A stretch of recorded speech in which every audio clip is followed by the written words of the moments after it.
Hello everybody, and welcome back to another very special episode of Guapish. As always, I'm your host Nico, and today I am joined by always beloved guest, Tanner Nikolai. Hello, I'm here. Alright. Yep. Have we opened go. like every episode with "this is a special episode"? I don't know. I don't think so. I'd be surprised if we've done anything consistently on this show. That feels like a common trend to me. Probably. I've definitely noticed it at least for like the last four or so. We've almost certainly stolen it from someone else, though. Doesn't seem like a very hard thing to steal. If anything, Well, it would just be a coincidence. Oh, okay, yeah, sure. That's what we'll tell the lawyers. Yeah, exactly.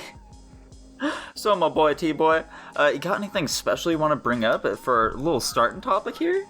Let's start out with let's just do some pop culture stuff. So let me bring you Tanner Nikolai's official review of American Dragon Jake Long. Okay, sounds good. So I already mentioned my biggest criticism, which is the dialogue. Yeah. It gets better in season 2. It's not as like, I don't know. I don't even want to say hip hop because that's not what that is. It's just annoying, but yeah. Well, they do a weird thing where in season 2 they have like, I think they have like 2 other guys take over the show, and so they do a massive like art style change. Mm-hmm. And I'm not a fan of the season 2 art style. I don't like it as much. I think most of the characters look worse. The big trade-off is that Trixie, Jake's female friend, looks hotter in season 2. But most unfortunately, Jake's incredibly hot mom looks much less attractive in season 2. So that sucks. Yeah, Those bastards. It really is just Danny Phantom, but fantasy instead of sci-fi.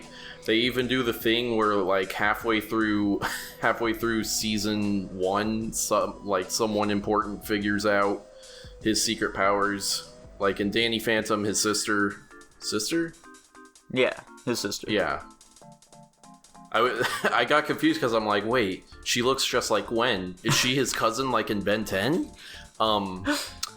Yeah, but in season 1 of Danny Phantom, his sister figures out, and then they go forward with that dynamic change. In this one, in American Dragon Jake Long, it's his friends. They find out, and so they do the thing that good children's show do, where they change the dynamic every once in a while. Okay. Yeah.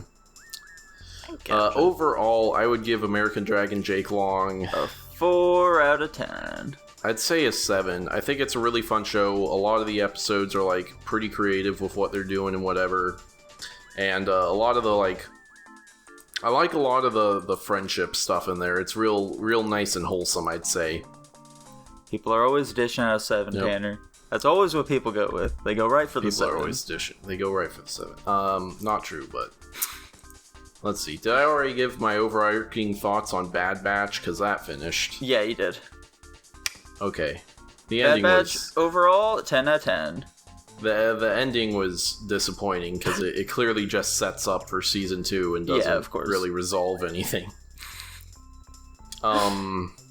And you said that never happens, Tanner. Come on. I said what never happens. You said that it always has to end like all nice and clean and stuff like that in the Star Wars reviews. You're like, they gotta end without a big thing at the end. When did I say that? I don't remember. Okay. Sure, let's pretend I said that. All right, nice. I'm happy that we came to that conclusion. Yeah, sure. Let's see. Marvel's What If has started. Yes, that's one of the big things you said you wanted to talk about. What's the deal with What If?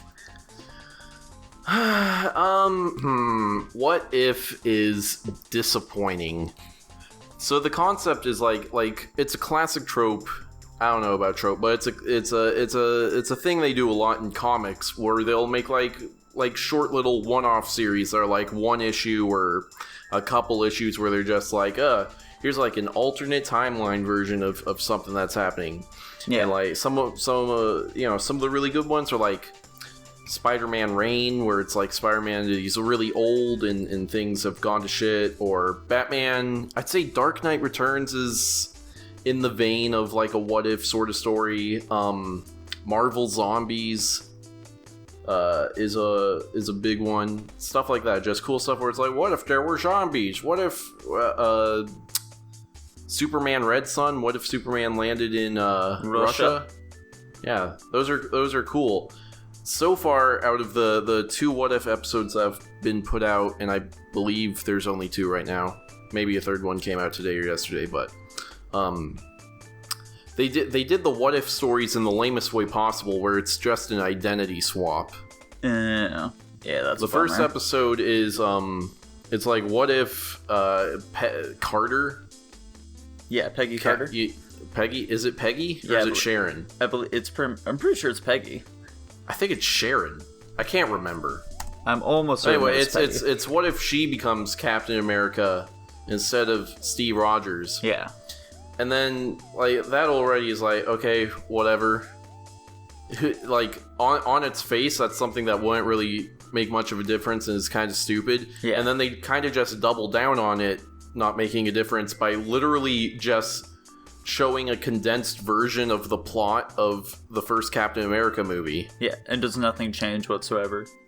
Nothing changes until they get the Tesseract back. And then something actually interesting happens where Stark, I forget his first name. Tony. No, it's his dad. Yeah. And I don't remember what his dad's name is. Yeah, I couldn't tell you either. Okay. But he uses the Tesseract to build an Iron Man suit in 1941, and then they put Steve in that. I'm like, that's an actually cool thing. Yeah. I like that. That's an interesting plot element. See, I don't know. Like, if the episode has been introduced as what if they built an Iron Man suit in World War II, that's way more interesting than what if Captain America was a girl. Yeah.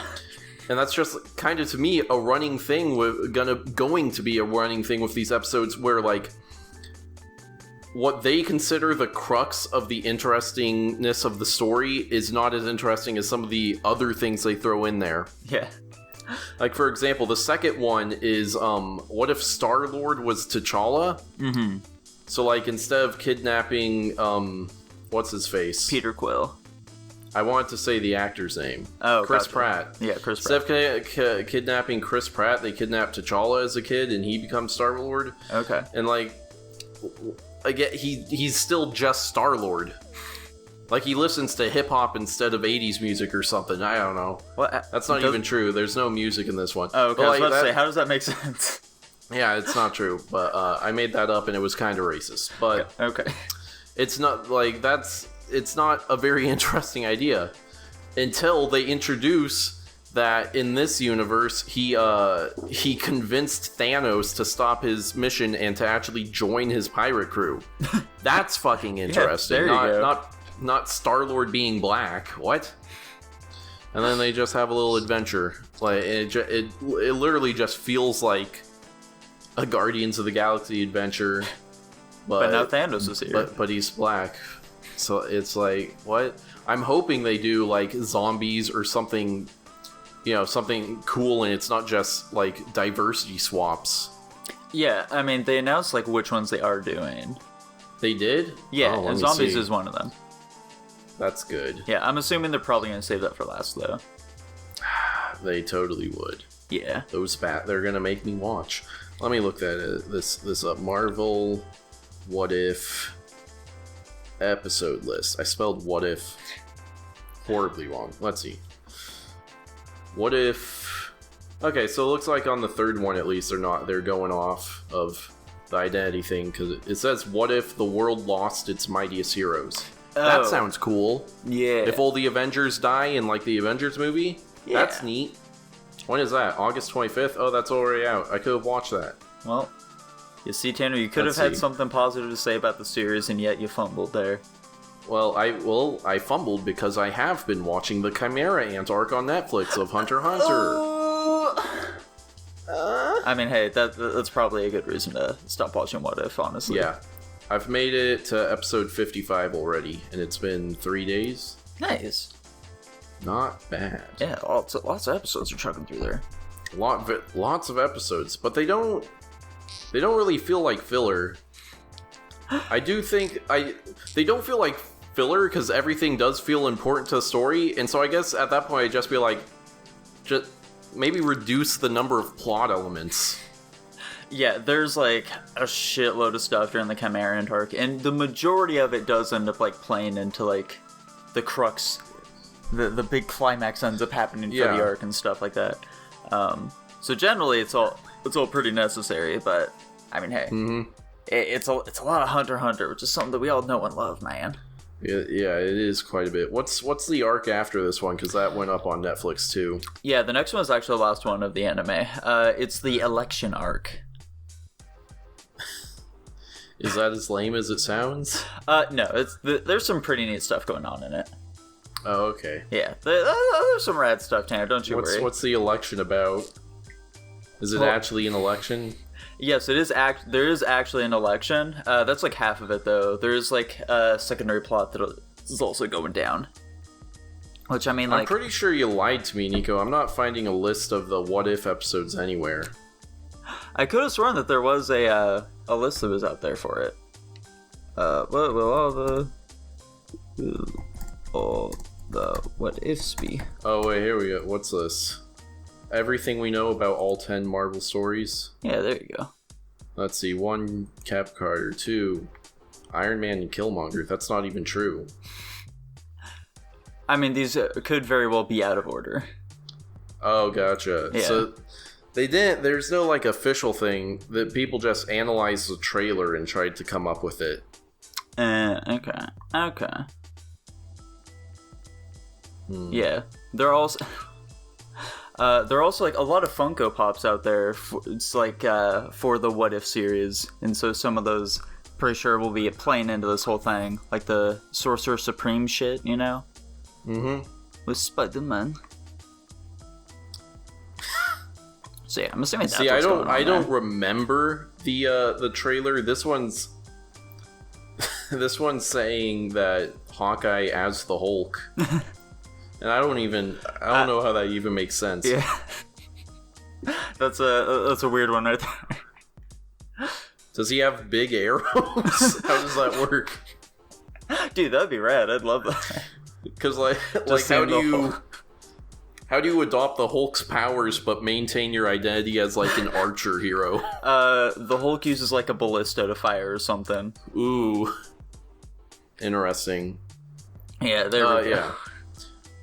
I guess I'm looking forward to watching episode 3 because that sounds cool. Yeah. What was I just about to say? Ooh, I was gonna say something. Oh God. Oh God. More pop culture. I went and saw Old yesterday. Oh yeah, how was that? That's what's his face's newest film? Yeah, M. Night Shyamalan. That's the one. So I was about to say let me give you the full context for the night. So like it was part of a date. I was taking a girl on a date to the movies, and she said she wanted to see that movie. I had assumed that's probably what spurred you to go see it. What? You don't think I wanted to go see Old all on my own? You don't seem like a big Shyamalan fan, to be honest. Not really. Anyway, I pick her up. I drive her to the theater. We start watching the movie. About a half hour in, she tells me she has to go to the bathroom. Uh-huh. And I never see her again, so I got ditched last night, which is pretty rad. Did you at least stay for the whole movie, Tanner? I did stay for the whole movie. The second half is more interesting than the first half, and luckily we hit a point where I was like, okay, this seems kind of interesting. If she had left even a little bit earlier, I still would have been in the middle of, God, this sucks, and probably had left. I was seriously considered leaving, but then I was also like, well, I spent fucking $50 on this. Holy so I guess, shit! It's $25 like per person. No, tickets were like Tickets were like $23. I spent like $40. Tickets were like $23, and then I bought like some candy and waters. Damn. I bought two 1 liter bottles of water, and one of those grab and go packets of peanut M&Ms. Now tell me, Nico, how much do you think that cost? The M&Ms. Yeah. I'm gonna go the M&Ms plus the water. Oh, plus the water. Okay. It was Dasani brand, if that helps. Okay. Each of those items would typically be like $1 at most. So I will go ahead and say that collectively they were like $6. Wow. If only. Nico, let me tell you that 2 1 liter bottles of Dasani water plus a maybe 20-ounce bag of peanut M&Ms at this movie theater cost me $16. What the fuck? Why would you pay for that? Because the girl told me she wanted water. Oh, okay. So, that is ridiculous. Anyways, that is highway robbery right there. You're not wrong. Holy shit, dude. I guess they're just betting on being like, well, you're already in line, fucko. Yeah. No wonder people sneak in food and shit all the time. By the way, so, like, this is the third, I think, movie I've seen in theaters since, like, quarantine or whatever. Yeah. They're doing this thing where they have the directors of movies, like, record messages to play before the movie where it's like, hey, this is M. Night Shyamalan. I truly believe that the theater is the best way to experience movies. Yeah. Thank you for coming to the theater. And it's literally a script like that they all read. John Krasinski did it for Quiet Place 2, and I think the director of Black Widow did it as well. Okay. Oh, fucking Christopher Nolan did it for Tenet. So I guess this is... It feels like those Taliban videos where, like, when they kidnap a tourist or something and they make them say, like, oh, the Taliban are great, guys. I love it here. Yeah. And there's a cave wall behind them and they're clearly about to be killed. But, that's what those videos feel like to me. Gotcha. Yeah, I got a nice little welcome message from M. Night Shyamalan, which for some reason was fucking loud as hell, by the way. Okay. Nice. Like, we had been watching the trailers and whatever, and... You know, that was at, like, I'd say normal movie theater volume. And then, it, you know, the screen goes black for a couple seconds, and we just hear, hi, this is M. Night Shyamalan! I'm like, Jesus Christ, why is it so loud? They gotta make sure they understand that. Why is M. Night Shyamalan screaming at me about how much he loves movie theaters? Wasn't there some director who said that, like, he will literally stab anybody who watches a film on their phone? Yeah, sure. Scorsese. Scorsese? Why was I also thinking Martin Scorsese? Well, because he like made a tweet or something where he was like, Marvel movies suck ass. There you go. And so people just meme on him now because he's an old man. They do suck ass sometimes though. Yeah, every now and then. Black Widow. But Infinity War? Yeah, so what'd you think of Old, Tanner? What do you know about the plot of Old? By the way, like, for the... Actually, you know, we usually have like 7 people watching these. For the 7 of you, minus me and Nico, so for the 5 of you out there watching this, I don't give a shit about Old, so I'm gonna spoil it completely. I'm gonna tell you the M. Night Shyamalan twist at the end. So, I guess if you want to go see Old and go into it with a fresh pair of eyes, don't, you know, stop listening or something. Yeah, Old is one of those movies where the trailers make me a bit intrigued by it, but at the same time, it's not a movie I'm gonna actually go and watch. It's something I'll just, like, watch a YouTube video review on. Yeah. It is a fun concept. What do you know of Old, Nico? Alright, so some people go to a beach and then boom, they're getting old now. That's like pretty much it, yes. It's like every half hour or some shit like that is a year. It takes them an hour to get to the beach, and we're doing heavy quotation marks fun family stuff. Okay. And by fun family stuff, I mean, like, I felt incredibly awkward the entire time, and it's just... Does M. Night Shyamalan write the dialogue for these movies, because it doesn't feel like how human beings communicate. Yeah, I think that is a common complaint about Shyamalan's dialogue, is that he does not write like people talk. Yeah, he tries to make them quirky, and so like he like gives them, I don't know, like catchphrases and like reoccurring bits, and it's just weird. Like the child, the young boy character, his little thing is he'll just walk up to strangers and be like, "Hi, my name's Trent Reznor," or whatever, and I'm 12, or whatever. He's like 6, and he's like, "What's your name and occupation?" I'm like, "What? What is happening? Why are we doing this?" Okay. I mean, for a little kid, I can understand that a little bit. Like, they'll latch on to just random shit and just constantly say it for no reason. I guess, but like, once it gets to the adults, that's when it's a little weird. It's so forgettable that I can't even tell you what the fucking like. There's very specific lines in there where I'm like, what? This isn't how humans communicate. What are we talking about? Oh, I remember. So like, the man and the wife are like getting in a fight. And the woman's like, "You're always focused on the future," or something, and he's like, "You're always focused on the past." And then he waits like 2 beats and he says, "You work in a museum." I like that. That's a good line. You know, you can say whatever you want about Shyamalan. I think he knows what the people want. He knows what the people want. Oh yeah, weird family stuff. We meet our other characters. Oh, they keep doing this thing where the characters will, like, even without the kids. So like the kid thing was an obvious ploy so that we could like learn characters' names and what their kind of deal is. Some characters just would straight up introduce themselves and be like, "Hi, my name is this, and I work as blank." Gotcha. Just like with the kids specifically, one thing they do is they ask like, "What's your name and occupation?" One guy says, "I'm a cop," and then at the end of the movie, he's the one they go to for help. Yeah. "Oh, you're a cop, right?" And then the audience just go, "They asked him at the beginning of the movie that he was a cop." And then, big shocker, he's not really a cop. He's not really a cop. He's actually M. Night Shyamalan. Yeah. He also puts himself in his own movies, which is like, yeah, you're not an actor. You're barely a director. Yeah, that's what like a Pulp Fiction guy does too, right? I don't know. I'm pretty sure it's something he's known to do as well.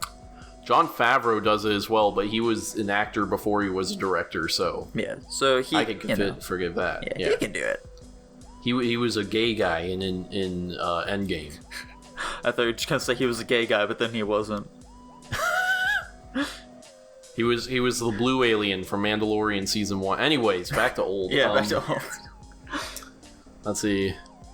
They get to the beach, and yeah, they're just hanging out on the beach, and there's a dead body there for some reason. There's a rapper named Midsize Sedan, and I'm just, okay, sure, M. Night Shyamalan. Yes. You did it, M. Night Shyamalan. You understand the hip-hop community. Yeah. Get it, guys? Because rappers have silly names. His name is Midsize Sedan. Is he like really fat or something, or is he just kind of mid-sized? He's like a big ripped like black dude. Okay. And then one of the characters is like, "Sir Dame Sedan," and then no one in my audience laughed. Gotcha. Not even a pity laugh. There was one joke that got a laugh out of like 2 people in the audience. Mm-hmm. Do you recall what it was at all? I do recall, and I'll tell you when we get there. Okay, cool. They set up a little mystery thing because there's a dead body there. One of the guys is a doctor. One of the guys is a doctor, and one of the guys is a nurse for some reason, but whatever. They like cover the body up, and they're like, "All right, we gotta go get help." And then they try to leave the beach, and it causes them to black out and just wake up back on the beach. And so like, what? So they can't leave, and then like, you know, they have children with them, and so the children, they're suddenly older. They also, like, I don't know why, they like weirdly sexualize the girl, even though she's like under 18 for the vast majority of this movie. It's like really uncomfortable. It's because she's getting older, Tanner. They need to lump in all of that sexualization into the span of she hits like 15 and she's like flirting with the rapper guy. I'm like, what are we doing here, guys? Yeah, shouldn't she still have the mind of a child?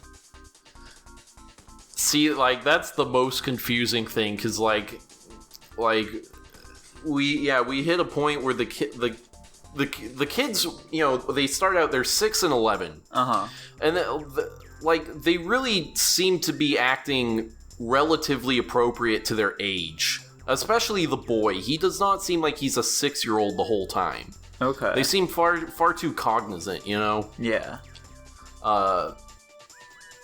Where was it? Yeah, they're aging, they're freaking out, we can't leave, blah blah blah. I think at a certain point they figure out the deal where it's like every 30 minutes is a year or something. And then and then like one of the nurse is a guy and he has a black wife, and she says something that like, for once y'all wish you were black or something. Okay. Because black people don't age as quickly or whatever. Yeah, of like course. They don't look like. And that one person in our audience was like, ha! And that that was the extent of it. Nice. And you know, I'll give it to him. That's a decent joke. Yeah. Black don't put crack, it in a funnier baby. movie. Yeah, Doesn't the girl they're just get like, pregnant oh my at one point? gosh. Yeah, well, so there's 3 children with them. And yeah, the little boy and the little girl, they like hang out in a tent for a while. And it's not even implied that they have sex, so I don't know if she just like got pregnant. In fact, it's pretty heavily indicated that they didn't have sex. So I don't know. I don't know. Is this movie is it a horror movie? Is it a drama? What is it? I believe supposed it's to be? likely a psychological thriller, I would assume. There are 3 moments that are very horror-ish, and I don't know why. Yeah, it's a thriller. For example, she gives birth, and the baby dies immediately. Okay. And they're like, "Why is it dead?" And then they say, "We only put it on the towel for a second, but here that was hours. It died from neglect." Okay. And I know it's a thing that babies will like just die if you don't pay attention to them. But so the thing, their cells are aging, but mentally they're still perceiving time regularly. So it doesn't matter if a baby is not receiving attention for a long time on a cellular level when it mentally is still perceiving itself as getting attention. I guess. Does that? Do you understand what I'm saying? Yeah, I do. The rules It sound doesn't a make tad any sense. inconsistent. Yeah, the characters just kind of start dying off. The doctor guy stabs the rapper guy, just friggin' murks him for no reason. He's like screaming about him breaking into his house or something. Okay. Like he's very clearly shown to be unhinged. Yeah. The mom, she has like a cancerous tumor, we find out, and it's like accelerating. Its growth is accelerating, and the doctor like cuts her because they're like, fuck it, we just gotta try taking it out. And like all their wounds heal over like instantly, like Wolverine style. And so they have to do it where they cut her open, and they're like holding the wound open, and then they pull out this fucking golf ball sized cancer cell. Or not golf ball. It's like a football. Ugh. It's massive. It's just a big cancer tumor. Yeah. Yeah, they pull it out, and she's like, "Hey, we did it. I'm safe." Then dead. Nah, she doesn't like die. Well, she dies of old age. Gotcha. You know, quote unquote old age. Yeah. Friggin' the black lady starts having epilepsy and she just dies. The Asian nurse, he tries to swim away and he blacks out in the water and drowns. Okay. Yeah, so we hit a point where the only... So, like, why can't they leave the beach? Is that not explained? it's what the way they explain. They find like a journal from like an explorer group that found this beach, and what he says in it is he's like, these rocks are made out of special minerals that cause you to age quicker, and yeah, so that's what's causing them to age. The way they explain the blacking out thing is they say it's like when you go from being deep underwater to above, if you do it too quickly, it like blacks you out. They're like, oh, if we're leaving the cave too quickly, the beach too quickly, our cells can't get used to traveling at a normal speed or whatever. Which doesn't explain why they wouldn't be able to swim away. Yeah. But there you go. So they should theoretically be able to leave, they just need to do it slowly. Yeah, yeah, at one point they say, well, maybe what we could do is we could take one step, wait a couple hours, take another, wait a couple hours, maybe we leave the cave over 8 hours. And they're like, that's 20 years, who wants to do that? And so they just give up on that idea. Okay. So we hit a point where the only characters left alive are the doctor who's losing his mind, his hot girlfriend who is mad that she's not hot anymore. The girl that got pregnant, she tries climbing out of the cave and she passes out and gets fucking dashed. Okay. And then the family, which is the wife who had cancer and doesn't anymore, the husband, and then their daughter and son. Yeah. And so then the family gets kind of like split up. The husband and wife, they're getting old, and so the husband, his vision starts going, and the wife goes deaf in one ear because they're old now. And then the doctor just like walks up to them, and he's fucking crazy. He's just swinging at him with a knife. He's trying to kill him or whatever. And this is where it weirdly turns into a body horror movie for no reason.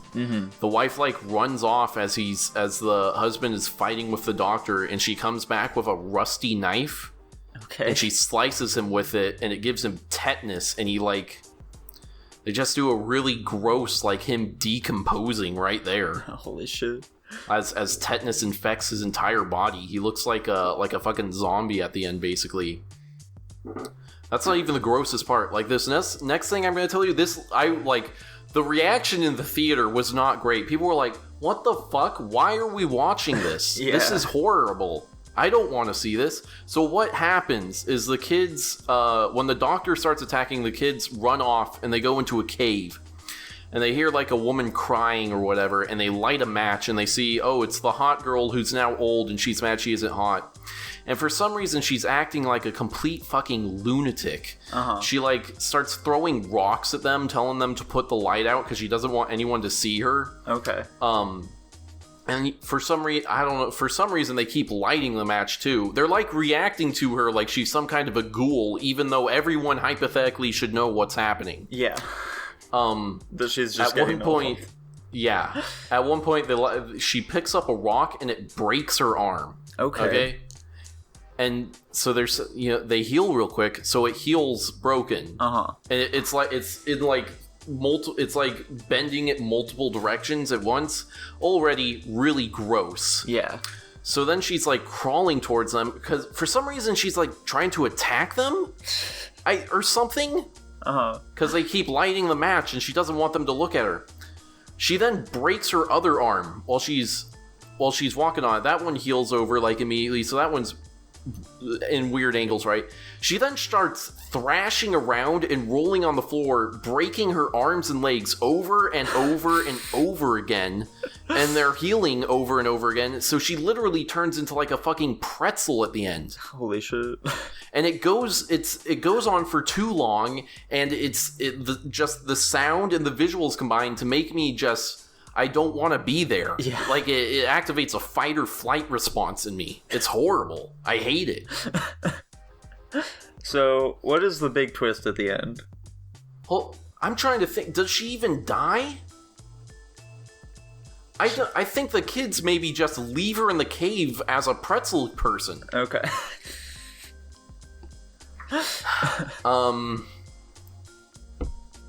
God, I'm reliving that right now, and I just hate it. It's short-circuiting the rest of your brain. Maybe you'll have to see it on YouTube or something to see what I'm getting on about. It's terrible. Well, the parents both die of old age. Yeah. And then it's the next morning, and the kids are like, "Damn, well, we got 8 hours to live." And then, like, this is the really stupid part. The boy is like, "Should we keep trying to escape? I guess so. Let's build a sandcastle first." Okay.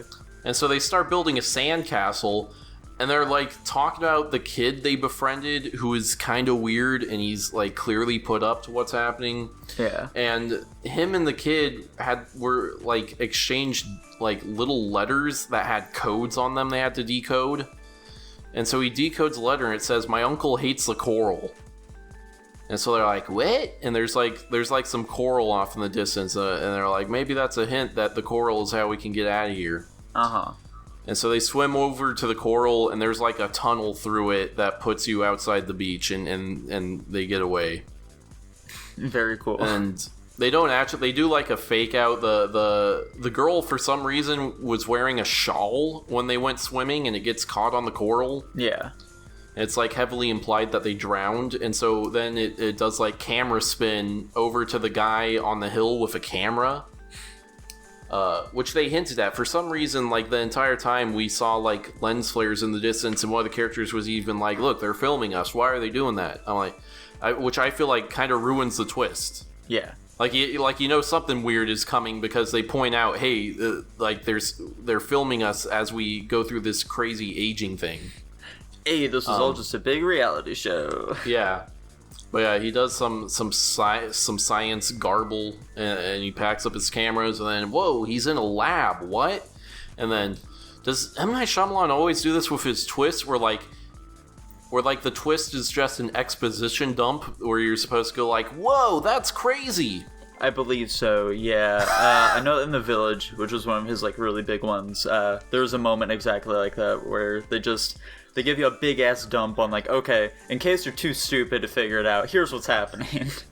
Right, very not very subtle, but anyway, what we discover is that this beach, the beach and the resort that people go to, and then they like get told by the manager, "Hey, we got a secret beach for you."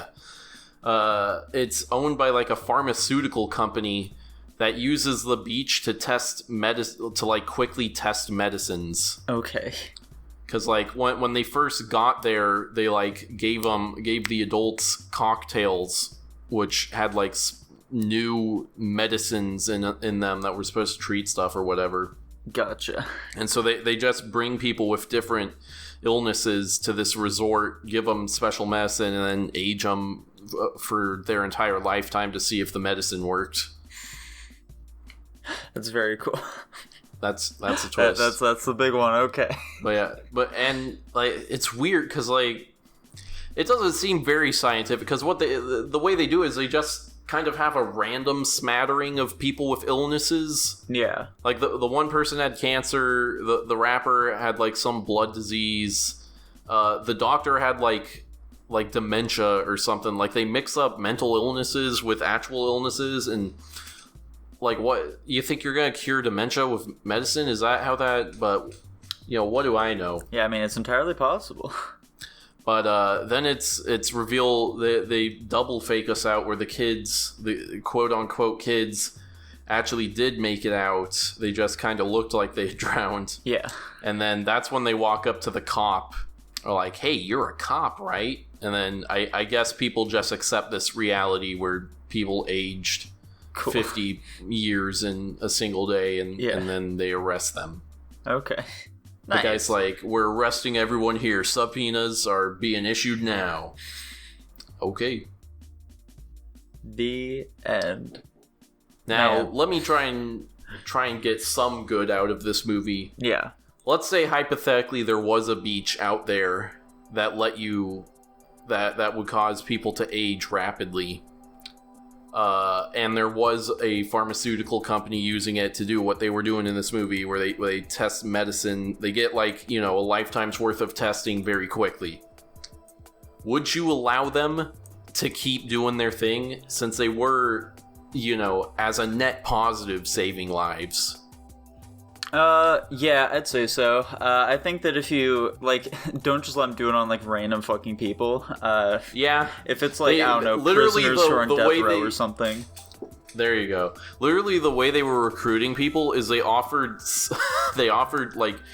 resort sweepstakes to people who were getting prescriptions. Okay. Yeah.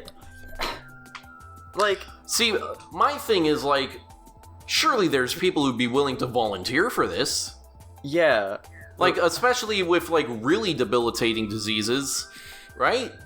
My thought process is going to, how is no one, really suspicious that people keep going here and just dying constantly when they win the sweepstake? See, what the way they explain it is they take their passports and they wipe their computers. I don't know how you get around them, telling people, hey, we're going on vacation. Yeah. So, I don't know. Don't worry about it. Okay. So, Tanner, I have an idea here. Let's come up with a premise for our very own psychological thriller movies. Ooh. Okay. Okay. Interesting. I feel like psychological thrillers...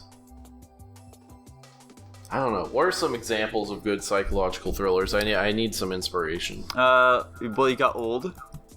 Yeah. Mm-hmm. Let's see. I don't know any other. Really they're big never Let's see here. Do they have monsters in them ever? I don't think so. Not too much. I don't think. Psychological thrillers. Fear of Rain, Fractured, Run, Every Breath You Anything Take. I've heard of. That's a good question. Is Breathe a psychological thriller? That's probably just a regular thriller. Possibly. Glass? Or just a regular thriller also do, why not? What's the difference between any of this? I don't know. Split? Ma? Why is Split? What, Ma? Yeah, Ma, that's one of them. What is this? The Gone best Girl? psychological thriller movies that will make you question everything. Okay, here we go. Silence of the Lambs and Us. Those are movies I've seen, and I can understand why those are psychological thrillers. Ah, perfect. Circle? And Get Out. Okay, in The Sixth Sense, sure. I understand what we're doing here now. Perfect, okay. I was getting confused before, but now I kind of... And The Shining. Okay. So I think... Ah, man. So I think what psychological thrillers typically are introducing a sort of supernatural element into an otherwise ordinary situation, or an ordinary person discovers something supernatural. It says Joker. No. I don't really think about that one. I think another way to think of it is that it kind of seems like a lot of psychological thrillers are just about people getting gaslit. Yeah. Okay. Let me see. Okay. So come up with our own thing? Yeah. Let's see. What's your so very Silence own of the one? Lambs is a person has to talk to a serial killer and she's getting freaked out. Get Out is a guy's getting his mind taken over by white people. Truly terrifying. Sixth Sense, guy's a ghost. Us, there's alternate people. Shining is he's psychic and he's going crazy. Yeah. Interesting. So definitely heavy on mental illness. Throwing in body doubles never hurts. Interesting. Let's just throw out some nouns and see what we can cobble together. Okay, so how about a train? Okay.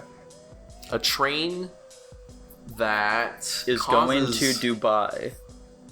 A train going to Dubai, but along the way...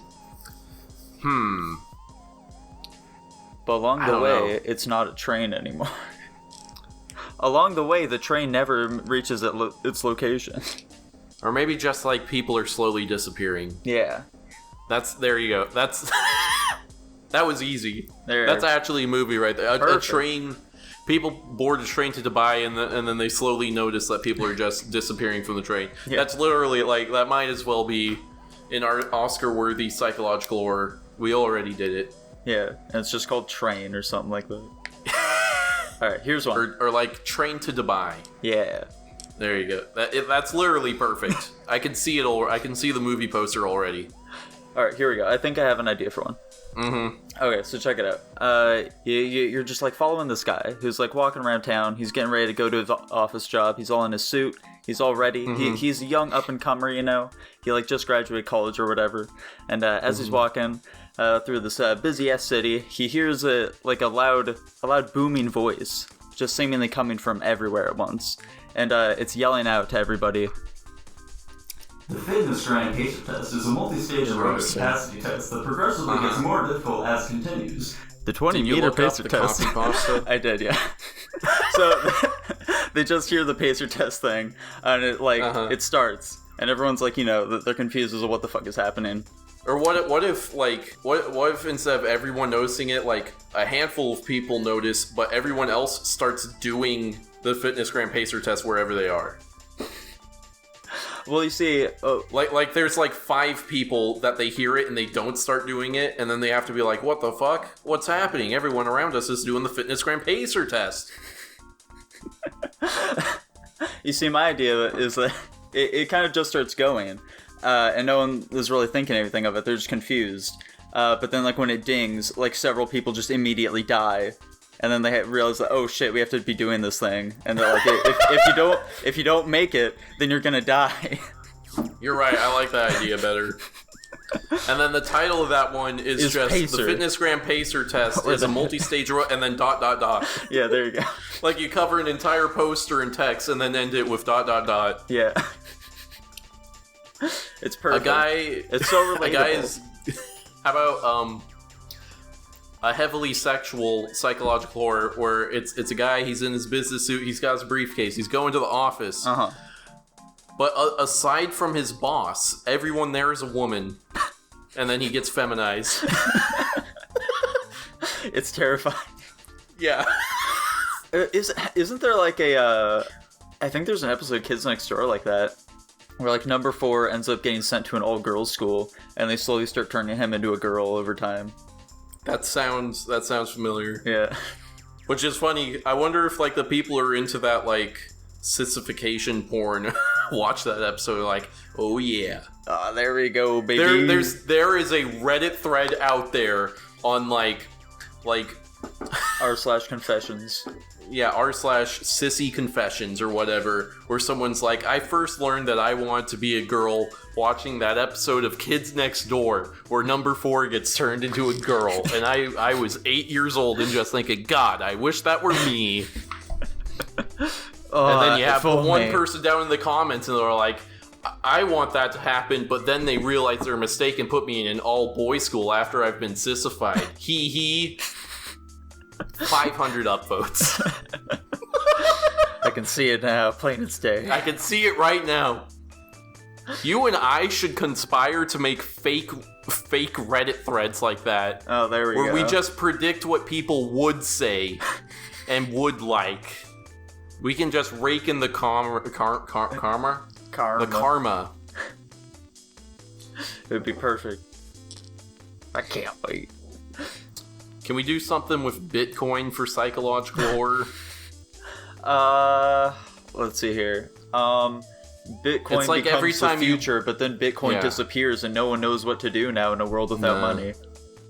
There needs to be something like you have to do something to get Bitcoin, or doing something causes you to lose Bitcoin. There you go. Oh yeah, it's like a what's it called? Fuck, I can't think of the thing. It's like social credit or whatever. Use Bitcoin for social credit. Truth or Dare or whatever. Oh yeah, there you go. I know what you're talking about. Yeah, I don't know, dude. I don't know. These sound like pretty good movies. I would watch all of them. We just gotta get our boy to greenlight all of them. There we go. We go up to M. Night Shyamalan, please. Yeah. Please, for the love of God, greenlight our movies. Mm-hmm. What if... Okay. God, this is a terrible idea. But it's like a Bitcoin movie, but it's called Gay Coin, and you have to suck dick to get it. And so you got straight people sucking dick. I don't even. That's that's nothing. It's funny to me just as a concept, but it's not a movie. It just sounds like it would be the gay porn rendition of our other big. There you go. We just have to play both sides so that we win. Guys start walking around with knives and pepper spray because they don't want to get assaulted and have their dick sucked for coin. Oh, so they're like being forced to get their dick sucked. Okay.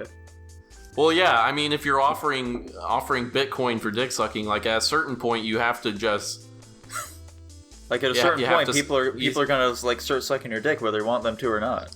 Yeah, exactly. They need that coin, dude. Yeah.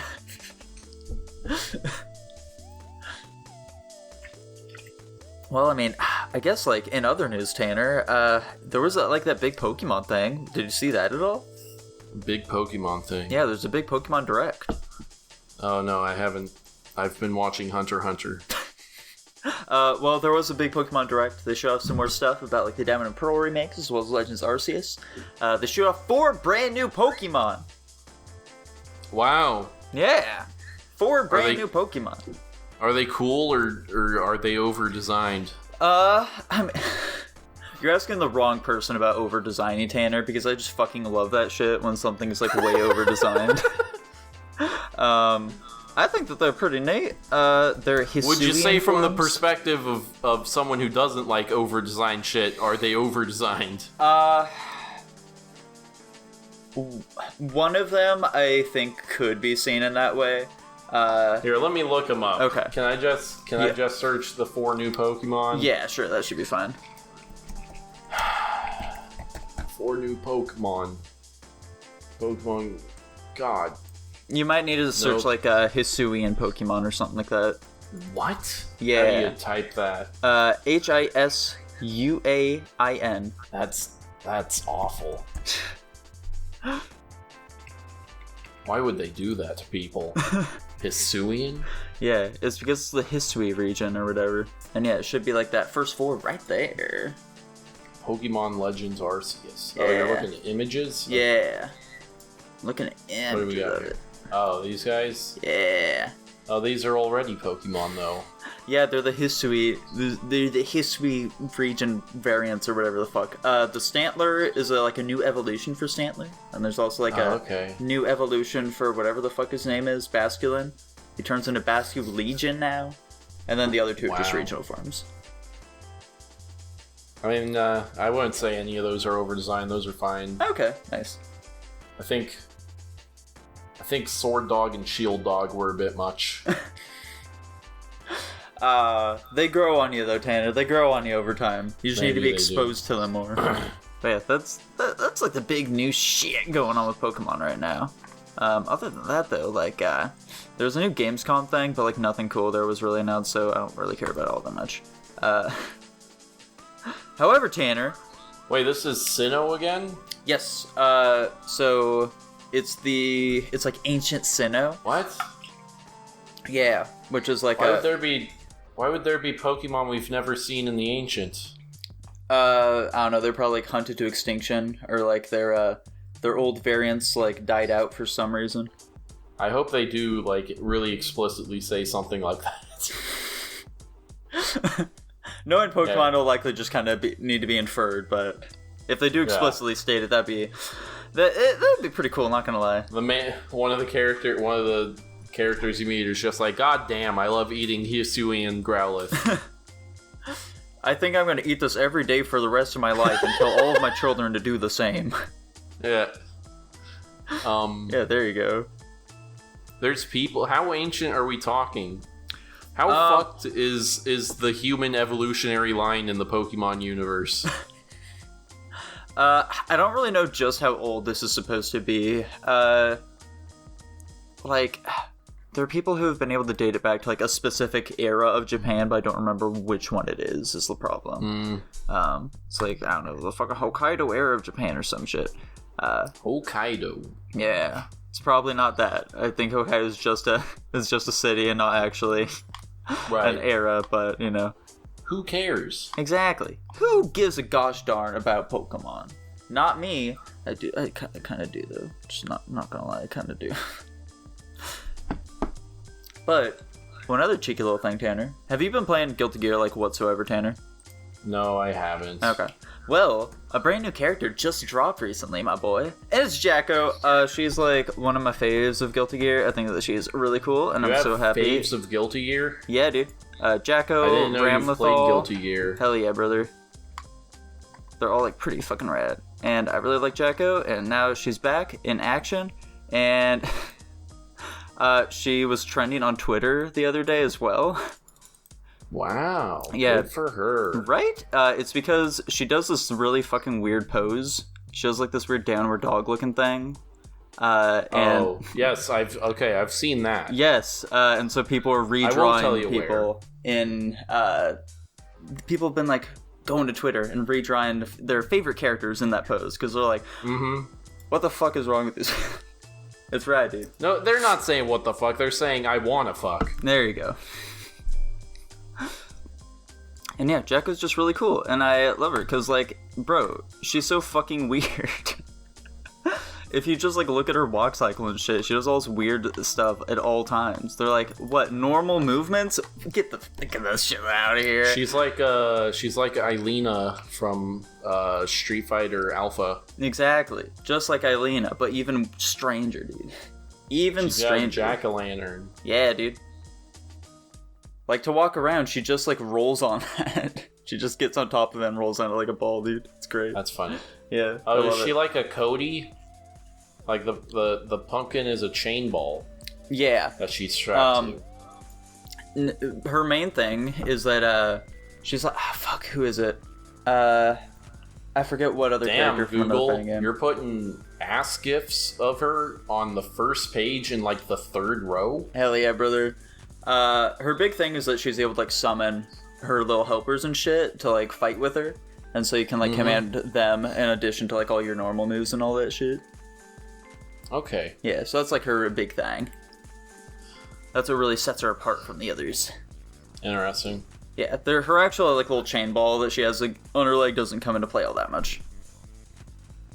I think she just comes into like a couple of the attacks and one of her supers. So yeah, that's her big thing, and that's about it, dude. That is what she is all about. Now, Tanner Nicolay. Yeah. My boy. Have you been... so you said you've been watching Hunter x Hunter lately, but have you caught up with, like, My Hero at all? I see I had started the season, and then I didn't finish it. I don't remember exactly where I left off. I don't think it's actually done quite yet, but, like, dude. It might be in... whatever. What's it called? Hiatus? No. I don't know then. It might be, what? Fuck. I can't think. How do I watch it subbed. Oh, okay. So like maybe the subbed is dumb and you're still watching for the dubbed. It's entirely possible. Because I think the sub, not the sub. I think the dub only has like 3 episodes left. What up? I'm looking at some of these redraws of the Jacko thing. Yeah. Someone redrew Dalseem, and they wrote, Dalseem does not understand the fuzz. Like F-U-Z-Z. Yeah. Please do not tell me that we are coming up with a horrible new slang where instead of saying fuss, we say fuzz. Because I literally hate that. That is awful, and I'll scream. Hang on, let's find out. Fuzz Urban Dictionary. Oh god, I don't even want to know. It's probably just gonna bring up like cops or some shit. Okay. Let's see here. That's so far it's just saying that slack off for apparently. No, what? Wait. No, hang on. That was something else. It's saying that slang for blood. Huh? What? It's saying that fuzz is slang for blood. Okay. What the fuck? Okay. Alright, so yeah, that's what fuzz is. Okay, good. That person's just stupid then. Alright, perfect. Thank God. It better be fucking stupid, dude. Yeah. I'm so fucking sweaty right now, dude. It's so hot in my room. Well, I got a couch. You did? Yeah. Nice. I found it. It was by the dumpster. Were there any cockroaches or anything in it, or was it fine? No. It's totally fine. I carried it up the stairs by myself. You're a big, strong boy, Tanner. Proud of you. Yeah. What can I say? I need a coffee table. Ah. See, here, the unfortunate thing about having a couch now is that my TV is still on the floor, so now I need a TV stand so it can be at eye level. Uh-huh. Mm-hmm. I'm sure it'll get there someday, my guy. Soon enough, your apartment will all be coming together. Yeah, this is going to be the final episode where I will be in my parents' place. I'm going to be moving out next Saturday. Wow. Yeah. Where are you moving to? I'm moving in with our good friend of the channel, D-Boy. Wow. Yeah. Who could have seen that coming?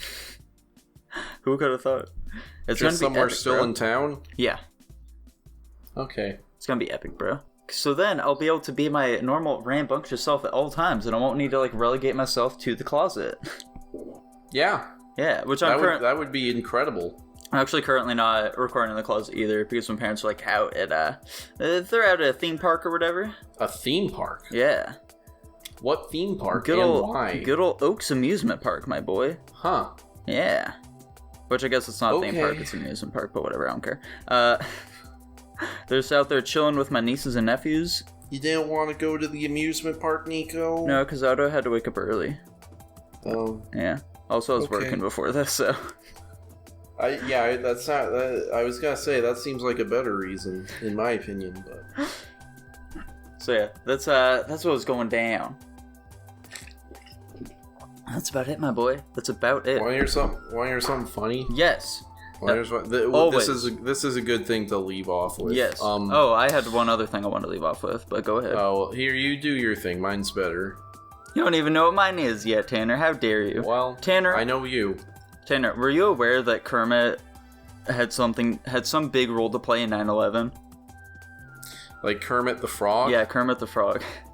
What did Kermit the Frog have to do with 9/11, Nico? So in one of the Muppet specials or whatever, there's a scene at one point where they're reimagining well, what would the world look like if Kermit wasn't around? And this was a post 9/11 situation. And at one point they show a shot of New York City and the Twin Towers are still there. So that is stating that somehow Kermit the Frog was responsible for 9/11. We don't know how, but he was responsible for it. That's really fucking funny. Yeah. I love it when people make oopsies like that where they just use a stock photo of New York and it's a pre-2001 one. Yeah. You want to know what's crazy? Yeah, what's up? That actually ties in very intimately to what I'm about to say. Oh, perfect. So, last week I mentioned how my great-grandfather has died. Yeah. And I got a text about what day the funeral is going to be. Uh-huh. And guess what day it's going to be, Nico? Is it going to be on 9/11? That's right. For some reason, my family has planned my great-grandfather's funeral to be on 9/11. I mean, hey, that'll make sure you don't forget the date, right? Here, let me read you... let me just read you the text from when I found out. Get my live reaction to that whole situation. Yeah, sure thing. I just got off the phone with Nana. Grandpa's service will be September 11th. Is there any way you can come? To which I immediately reply, why are they doubling up on the somber occasions? And then my mom says she didn't even think of that. I'm like, what? What do you mean? You're an American, aren't you, Mom? Did you forget? Anyway, check out my upcoming stand-up routine where I talk about wearing a turban to my great-grandfather's funeral and that we should bury him by standing his coffin up over the grave and then knocking it over into it. Well, that does it for this week, folks. Bye-bye. Bye.